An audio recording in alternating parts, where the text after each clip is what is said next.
Join us on Patreon to support our channel and the work we do to help people, animals and the planet. You'll get rewards like ebooks, one-on-one Skype calls and online coaching discounts. Hi guys, welcome back to another video. Different setting for you today. Fruit in the corner. Quite the production. Alright, viewer question. How do I overcome my fear of spreading the vegan message?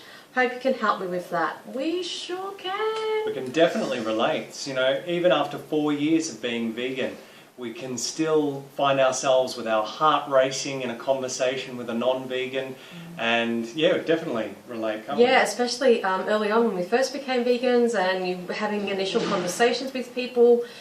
Oh my gosh, it was almost like this rush of anxiety and adrenaline. You'd get quite sweaty, and yeah, as you said, it still happens occasionally. Yeah. Not so much these days, But what we still find is that you walk away from the conversation and thinking, oh, I should have said this or I should have said that, and that really gets to you a bit. It does, but here's the thing, two things. Firstly, you said something, and that's more than most people, so Absolutely. give credit. And secondly, unfortunately, you're probably going to have the chance to have that conversation again. That's just the way it works when you live in a predominantly non-vegan world. You're going to have the opportunity again and again and again. So the first thing we wanted to say in our response to this viewer's question is that we recently reached 500,000 views on our YouTube channel. Thanks, guys. Thank you so much for your support and for watching. That's fantastic. And we posted about this on our Instagram account, and we had this amazing comment. So Suds Life says, I just wanted to say you guys are an inspiration to me and my husband. We came across your videos on a search for a healthier diet and are now vegan, and a big part is thanks to you both. We love your energy and your message. We are very thankful to have found your channel. Keep up the great work. We are a family of 5 and we're the typical Americans, meat or dairy at almost every meal. Now we are plant-based and loving it. Really, I just wanted to say thank you for opening our eyes. I mean, how good is that? Yeah. I was just going to say, if we've never been able to overcome our initial hesitation or anxiety or fear regarding having conversations, being an animal advocate, we would never have received a message like that, letting us know that we have helped people save themselves and animals' lives. And we wanted to share that comment with you guys because that is the result of getting over your fear of speaking up for animals. That's the result. Family of 5. Awesome. Why do people fear speaking up for animals, I guess, is the first question to ask. And I think the main reason is that people care too much about what other people think. That's the main problem. It's that fear of, oh my God, am I going to say the right thing? What are they going to think? Will they laugh at me? Will they attack me? How are they going to respond? The mind just kind of goes into this meltdown of, too hard, don't say anything, just back away. Alarm bells going off, back away slowly, no vegan talk.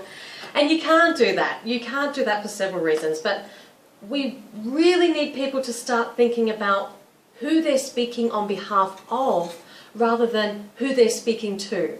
You need to stay focused on the animals and the cause that you're advocating for rather than be concerned about what the person you're speaking to thinks of.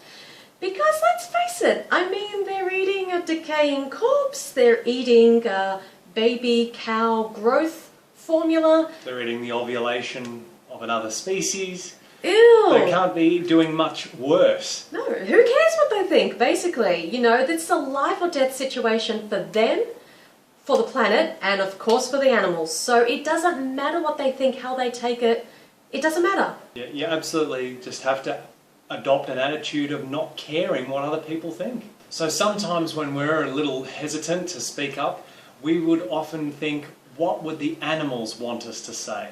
It's as simple as that. Always put yourself in the victim's shoes. From the victim's perspective, they're in their little cages saying, please, please say something, anything. It doesn't matter what you say, just say something. Scream for us, because we can't scream. Well, we are screaming, but no one can hear us. So we always, always, always have to come back to the victims who we're speaking on behalf of. Have to say something.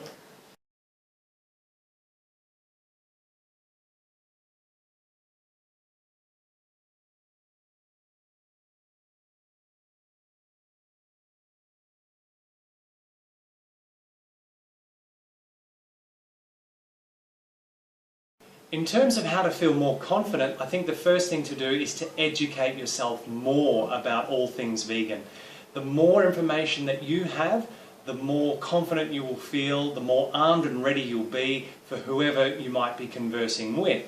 It's very important to also target your advocacy towards that person that you're speaking with. So for example, if they're a mother, then you want to go the compassionate angle, talking about how the dairy calves are ripped away from their mothers and how would they feel, if their baby was taken away from them.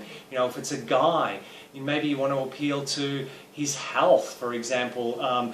You can make a joke about him not being able to get it up anymore because of, cholesterol blocking blood to all parts of the body. And name drop, have a few doctors, plant-based doctors up your sleeve. Have a few stats, a few numbers here and there. You don't have to be an expert by any means, so don't get stressed about this. But it does help just to have a few stats here and there in your mind, a few numbers going around. Plant-based athletes, yes, another good one. Exactly. So you can drop little names here and there, you can drop numbers here and there. It kind of makes you look like you know what you're talking about, and it gives credibility to your argument of, please, go vegan, stop hurting yourself, the animals and the planet. So those things really do help. So when we decided that we wanted to take our vegan advocacy further and more seriously, we actually did a 3-month training course with Dr. Will Tuttle, who's the author of the World Peace Diet. We did this course with him online, and we're now actually accredited facilitators of the World Peace Diet book. And that was amazing because it taught us how to facilitate conversations, it taught us how to basically advocate as vegans, and it opened up so much information and avenues and different techniques, and we learned so much. So that is something quite interesting. We'll put a link down below and up above here. You can look into that. We found that very helpful. Other things you can do are simply wear a t-shirt with a vegan message on it, and also work on becoming the best version of yourself. The healthiest, happiest, fittest version of yourself, because ultimately your personal example will speak louder than any words ever could. So please don't be afraid to be a voice for the voiceless. Don't be afraid. When you come from the heart, when you speak from the heart, when you speak the truth, when you come with compassion, a message of compassion, you can't go wrong. And if people reject it and laugh and get angry, then they weren't ready for it at that point in time anyway. Yeah, sometimes we're just all seed planters, and sometimes we have to plant 100 seeds before someone will, go vegan. But without your seed, they wouldn't get there. Exactly. So always speak up, always say something. It doesn't matter what kind of advocacy you do. Wear a t-shirt, hand out flyers, pamphlets. Put stickers on your bikes, on your laptop, on your water bottles. And most importantly, just have conversations with people. This is one of the most important things in your everyday life, at work, when you're at the grocery store, all the time. Conversations, just keep it going. Every conversation is an opportunity to plant a vegan seed. Yeah. Let us know in the comments below, guys, what tips do you have for overcoming fear of speaking up for the animals? If you like the video, give it a thumbs up, share it round, subscribe to the channel if you haven't already, and we will see you in the next video. Bye for now. Thanks, guys.